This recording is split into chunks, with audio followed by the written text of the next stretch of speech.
In the brutal winter of 1944, amidst the rubble of Cassino, Italy, a small group of American soldiers found themselves in a living nightmare. 23 men, trapped inside a battered factory, were completely surrounded by German forces. For 6 long days, they held on, but their supplies dwindled to nothing. Water became a memory, and death by dehydration seemed more certain than any enemy bullet. Their radio crackled with desperate pleas for rescue, pleas that seemed to vanish into the uncaring ether of war. It was a situation that called for a miracle, or something very close to it. And that something came in the form of a quiet, unassuming sergeant from the hills of West Virginia. His name was William Bill Hartley. Before the war, Hartley wasn't a soldier. He was a coal miner. He spent his days deep beneath the earth, working in dark, confined spaces. And he knew explosives like the back of his hand. This unique skill set, honed in the dangerous depths of the mines, made him an unconventional but invaluable asset when he volunteered for the army. He understood pressure, he understood tight spots, and he knew exactly how to make things go boom. As the situation in the Cassino factory grew more dire, Hartley stepped forward. Ad, any there. It was unorthodox, audacious, and frankly, a little bit crazy. But in a war where survival often hinged on ingenuity, crazy was exactly what they needed. Command was skeptical. Hartley's plan wasn't in any military textbook. He proposed a solo infiltration mission, not with a standard-issue rifle, but with a weapon of his own creation. He had found a German hunting crossbow, a beautiful but deadly piece of equipment. To this, he began to add his own unique touches. He gathered oil-soaked rags, the kind used for cleaning machinery, and sticky pine resin scraped from the nearby trees. The final, crucial ingredient was a collection of match heads, carefully shaved and packed together. He combined these elements to create a series of what he called rocket arrows, incendiary projectiles designed to turn a medieval weapon into a modern instrument of chaos. His plan was simple and suicidal: sneak through the German lines alone, get within range of their command post, and burn it to the ground. It was a long shot, but it was the only shot they had. Under the cloak of a moonless night, Sergeant Hartley became a ghost. He slipped out of the American lines,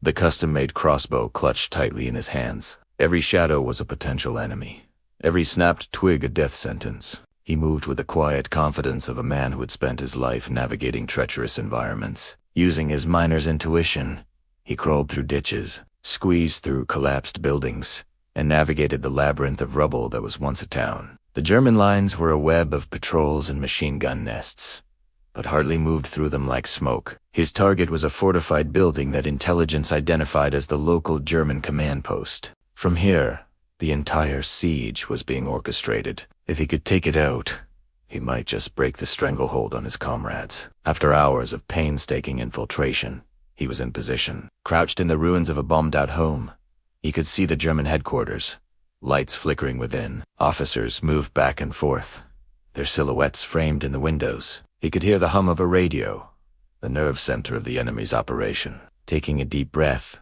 Hartley loaded his first rocket arrow. He pulled back the heavy string of the crossbow, the weapon groaning in protest. He aimed carefully, factoring in the wind and the arc of the bolt.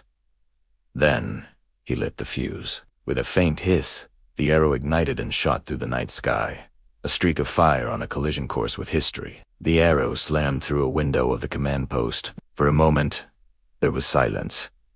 Then, an eruption of light and flame. The oil-soaked rags and pine resin did their job, spreading fire with terrifying speed. Hartley didn't wait. He quickly loaded and fired another rocket arrow, then another. Each one found its mark, turning the building into a raging inferno. Screams and shouts of panic replaced the calm efficiency of the German command. The explosions of his arrows ignited ammunition and fuel stores inside, adding to the cataclysm. The enemy's command structure was instantly decapitated. Officers were killed, vital communication equipment was destroyed, and the entire German position was thrown into absolute chaos. The coordinated siege had just lost its brain. The pandemonium Hartley unleashed was the opportunity the trapped soldiers had been praying for. With the German chain of command shattered and their forces disoriented by the sudden, fiery attack from within their own lines, a window of escape opened. Hartley didn't waste a second. He raced back towards the factory, his mission far from over. He was no longer just an infiltrator.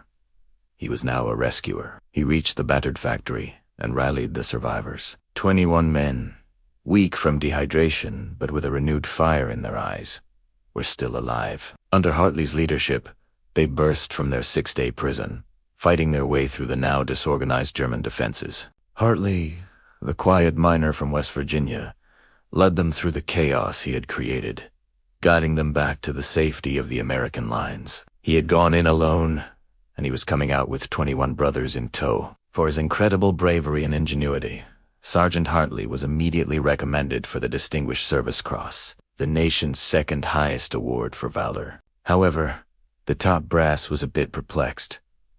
A crossbow, rocket arrows made of rags and resin. It was all too unconventional. The mission didn't fit neatly into the established doctrines of warfare. As a result, his award was downgraded to the Silver Star.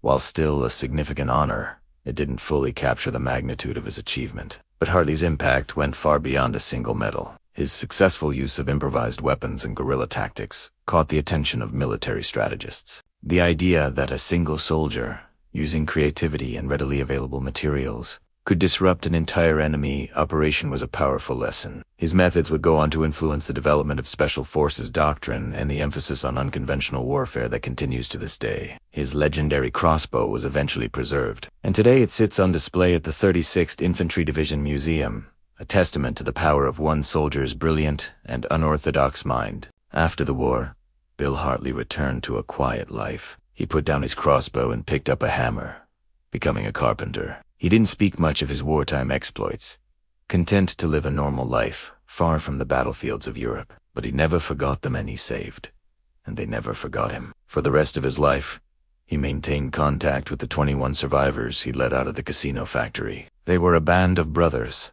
forged in fire and saved by the ingenuity of a coal miner. Bill Hartley passed away in 1983, a humble hero who proved that sometimes the most effective weapon isn't the one you're issued, but the one you build yourself. His story is a powerful reminder that courage and creativity can change the course of battle, even with just a crossbow, some rags, and a whole lot of heart.